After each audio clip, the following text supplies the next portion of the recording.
Muy buenas tardes, nos encontramos acá en el lobby del plenario legislativo. A pocos minutos de iniciar la sesión del día de hoy, hemos invitado al jefe de fracción del Partido Restauración Nacional y expresidente de la Asamblea Legislativa, don Eduardo Cruzan, con quien vamos a conversar con don Eduardo sobre su balance de este periodo de sesiones ordinarias que acaba de finalizar en el mes de octubre, y ahorita nos encontramos en el periodo de sesiones extraordinarias donde es el Poder Ejecutivo quien tiene la conducción de la agenda legislativa. Don Eduardo, muy buenas tardes, muchas gracias por acompañarnos acá en TV Legislativa.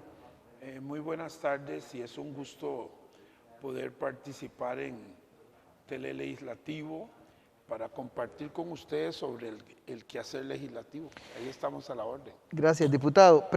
Diputado, señalábamos ahora, ya se terminó el periodo de sesiones ordinarias, fueron 3 meses donde ustedes los legisladores tuvieron la potestad de la iniciativa parlamentaria y de poder aprobar una serie de proyectos de ley. ¿Qué balance hace usted de estos 3 meses de agenda que tuvieron ustedes para aprobar proyectos de ley? Bueno, yo hago un balance positivo. Me parece que la labor legislativa estuvo bastante activa. No tengo la información de cuántos proyectos de ley se sacaron durante esos 3 meses del periodo ordinario, pero haciendo un balance de los proyectos que se iban votando diariamente en las diferentes sesiones de la Asamblea, del plenario legislativo, supongo que sacamos una cantidad importante de proyectos porque cada sesión por lo menos se sacaban entre 3 a 5 proyectos de ley, de manera que si se hace un cálculo a mano alzada, tenemos que concluir que se sacaron una importante cantidad de proyectos de ley y sobre todo algunas leyes de suma importancia para la institucionalidad y para el buen desarrollo y avance del país. Precisamente, ¿cuáles serían esas leyes que ustedes visualizan como trascendentales que se votaron en este periodo?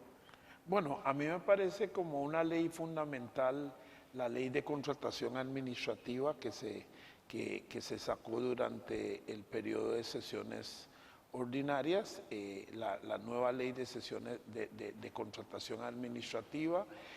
Me parece también por ahí que la ley que recientemente hace un par de días se aprobó como la ley para dotar de empleo a las personas mayores de 45 años, una ley sumamente importante ya que esas personas que tienen más de 45 años tenían como un apagón, para usar un término que está de moda, un apagón en el mercado laboral, ya no podían conseguir empleo, y con estos incentivos que se crean a partir de este proyecto de ley, me parece que esas personas van a poder reincorporarse al mercado laboral y de alguna manera va a disminuir el casi 80,000 costarricenses que superan la edad de 45 años y que no tenían opciones de incorporarse al mercado laboral. Don Eduardo, usted fue el proponente de la reforma constitucional para hacer el cambio en el periodo de sesiones ordinarias y el periodo extraordinarias, que ahora está establecido que cada 3 meses se tendrá que rotar entre un periodo y otro. Hemos iniciado a partir del día de ayer, 1 de noviembre, el último periodo de sesiones extraordinarias que tendrá la administración de don Carlos Alvarado Quesada. ¿Cómo ve usted la convocatoria, la primera convocatoria que ha hecho el día de ayer el Poder Ejecutivo en una lista de más de 50 proyectos de ley? ¿Qué hubiera esperado? ¿Cómo la valora y qué hubiera esperado usted que tuviera de proyectos de ley que ustedes hubieran querido como bancada que estuvieran convocados? Bueno, a mí en realidad no me ha gustado la convocatoria por lo extenso que es, por lo extenso que ha sido. Yo hubiera preferido una convocatoria en principio más reducida y más puntualizada, que nos señale una ruta, la ruta clara que el gobierno quiere seguir en estos 3 meses de periodos extraordinarios. porque con esa amplitud, la verdad es que no sabemos cuáles son los proyectos que el gobierno quiere priorizar. Y entonces le tocará a la Asamblea Legislativa montar agendas en función de esos 50 proyectos. Yo hubiera preferido que el Poder Ejecutivo hiciera una convocatoria de una lista de unos 15 a 20 proyectos que señalara claramente cuál es la ruta que quiere tomar. Sin embargo, es lo que tenemos y los y las diputadas, sobre todo los jefes de fracción, vamos a tener que priorizar los proyectos que se encuentran convocados en la próxima reunión de jefaturas de fracción. Ahora bien, creo que intuyo que el Poder Ejecutivo quiere darle prioridad a los proyectos inherentes al Fondo Monetario Internacional, que me parece que debería ser la lógica.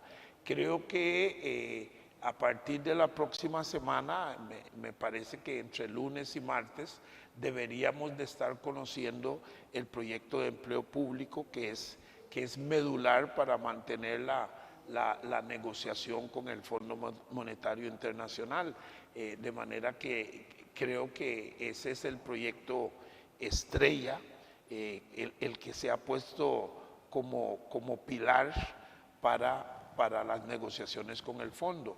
Y después de ahí pues vendrán proyectos inherentes al fondo, como el proyecto de la ley de lotería, el impuesto a la ley de lotería, el impuesto a las casas de lujo, el impuesto sobre renta dual, que son proyectos que me parece que el gobierno tendrá que priorizar, porque hay un compromiso con el Fondo Monetario que no podemos permitir que se caiga ese compromiso, porque el país perdería confianza en momentos tan complicados que atravesamos, con una situación fiscal seria y complicada. Me parece que lo que menos necesitamos es perder confianza con los organismos internacionales. Eso me lleva a la siguiente pregunta, don Eduardo. ¿Está Restauración Nacional y usted, como jefe de fracción, de acuerdo en la redacción final de la Ley de Empleo Público, tal y como salió de la Comisión de Consultas de Constitucionalidad, y que se verá el informe acá en el plenario legislativo para solventar las observaciones que hizo la sala? Bueno, créame que nosotros estamos de acuerdo con esa redacción final.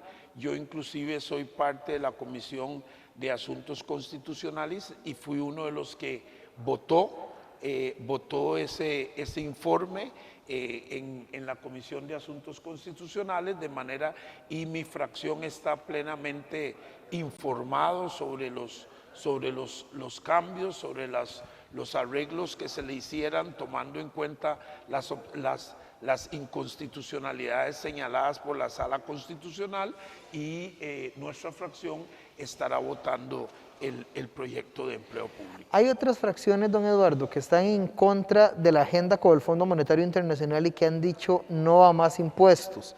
Usted lo planteaba en algunos de los proyectos de ley de la agenda, está el de poner un impuesto a las loterías, ponerle un impuesto a casas de lujo, el tema de la renta global dual.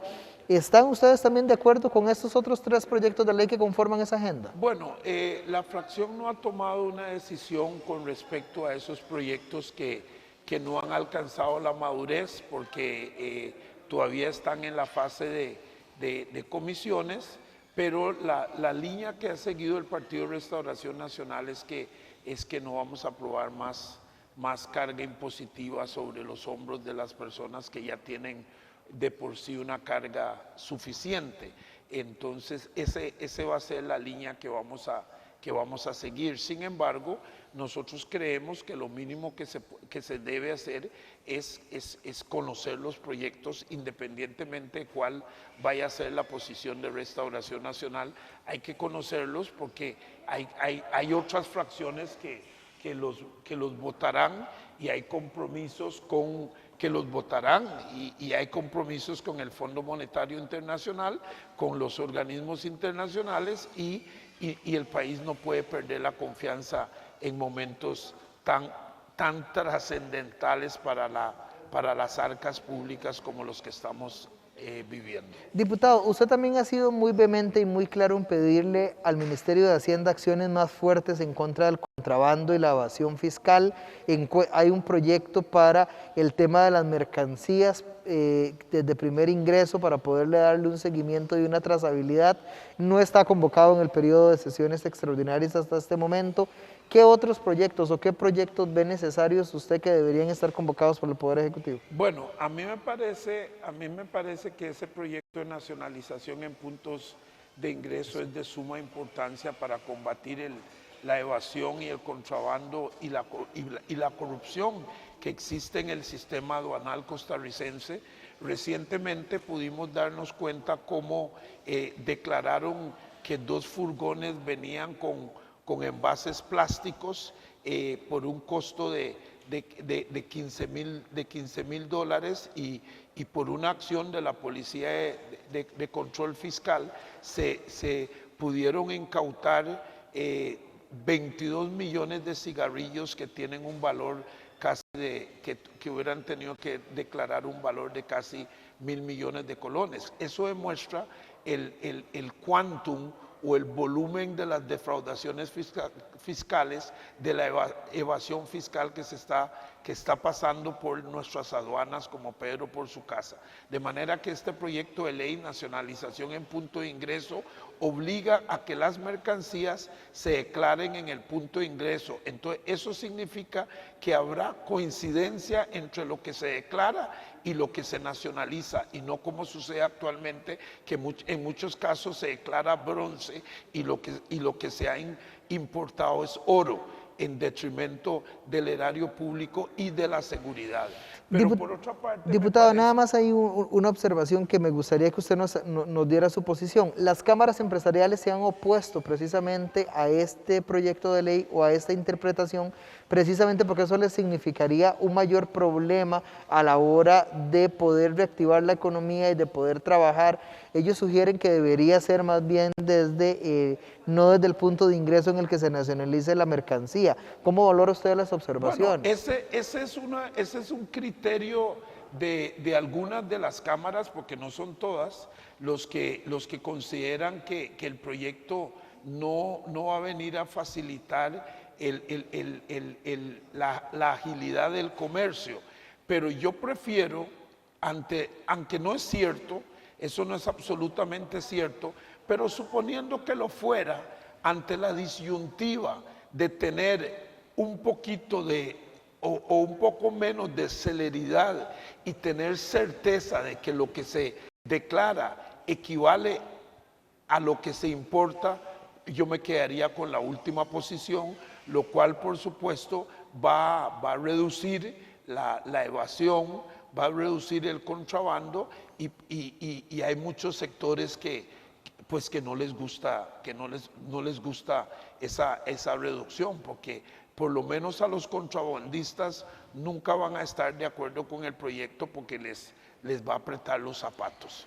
¿Cuál otro proyecto, don Eduardo, creería usted Otro importante? proyecto que me parece que debiera convocarse, hay 2 proyectos que me parece que deberían convocarse. Uno es el proyecto que le da eficiencia a la liquidez del Estado a través de la cuenta única en el Banco Central. Ese proyecto, según las estimaciones, le va a representar un ahorro de 1 punto del PIB, de manera que me parece que en momentos de flaqueza fiscal, un proyecto de esta naturaleza es de suma importancia para todo el país. Entonces ese proyecto debería estar convocado. Adicionalmente, un grupo de aproximadamente 32 señores y señoras diputadas hemos hecho una petición al Poder Ejecutivo solicitándole convocar el proyecto que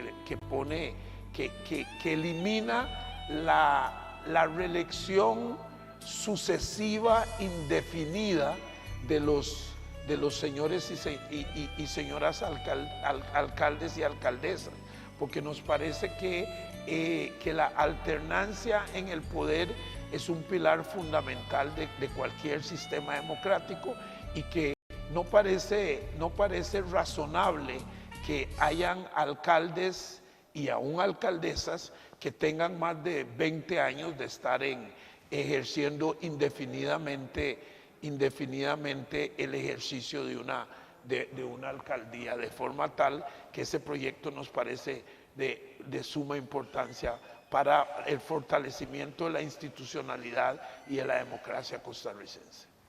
Le agradecemos al diputado Eduardo Cruchan Smith, jefe de fracción del Partido Restauración Nacional, quien nos ha acompañado de previo a la sesión del plenario legislativo del día de hoy y con quien hemos dado un balance general del trabajo que se ha desarrollado hasta ahora en el periodo de sesiones ordinarias y lo que espera el legislador y su bancada de este periodo de sesiones extraordinarias, donde será el Poder Ejecutivo en los próximos 3 meses quien tendrá la responsabilidad de la generación de proyectos de ley, de la aprobación de proyectos de ley acá por parte de las señoras y señores legisladores, al definir ellos cuál será la agenda de prioridades. Le agradecemos a don Eduardo, vamos con tomas del plenario legislativo, en pocos minutos iniciará la sesión del día de hoy.